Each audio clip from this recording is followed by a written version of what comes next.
In AD 1881, Shanghai Harbor ushered in a group of Euro people coming back from America by ship.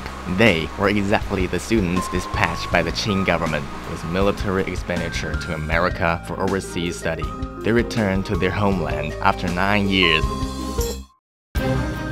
However, what greeted with them were neither fresh flowers nor applause, but the treatment of being escorted ashore as prisoners. What on earth did these former promising pillars of the nation do to make them fall into such a plight? Go through the history and identify the truth. Speaking of this event, we have to mention a person, Ron Hong. He was one of the first group of students going to America for study. After he returned from study abroad, he felt that there was a large gap between America and China in terms of science and technology. He submitted a proposal toward the Qing government about dispatching Chinese children to head to America for study in 1868. It was already 8 years after the Second Opium War in China at that point, and 4 years after the Taiping Revolution. Ambassadors from various countries also began to settle down in Beijing. The stable situation of Tongzhi restoration took shape. This laid down a solid foundation for the success of Ron Hong's plan with the great support of officials including Zheng Guofan and Li Hongzhang, etc. The Qing government determined to dispatch 120 Chinese children to America, especially in scientific technology and industry. It also allocated special fund from coast defense expenditure as the expenses of the students.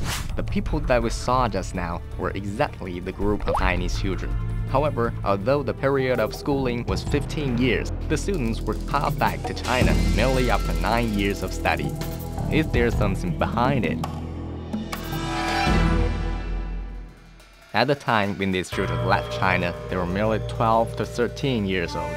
Yet they were Americanized merely several years after they got there. They gradually lost interest in 4 books, 5 classes, and Confucianism under the influence of American culture. Most of them were not willing to wear Chinese customs. Especially the long braids they kept at the back of their heads were not only troublesome, but usually received whole stares. Lots of children simply cut off their braids. The Qing government gradually lost confidence in the children after hearing about the news. What was more unacceptable for the Qing government was that some children gradually grew faith in Christianity under the impact of American culture. This is absolutely unbearable. The Qing government transmitted an order to lower levels to call back all of them. Since 1881, the rest 94 Chinese students in America, other than the disease and the few people that refused to come back, returned to China successfully in 3 groups. This is exactly the sense that we saw at the beginning. The purpose of Qing government in sending students to America was to cultivate a group of moralists that not only mastered Western scientific and technological knowledge, but still held fast to federal ethical code in their hearts through their hands of foreigners. However, what they forgot was that ideology always stepped forward of knowledge.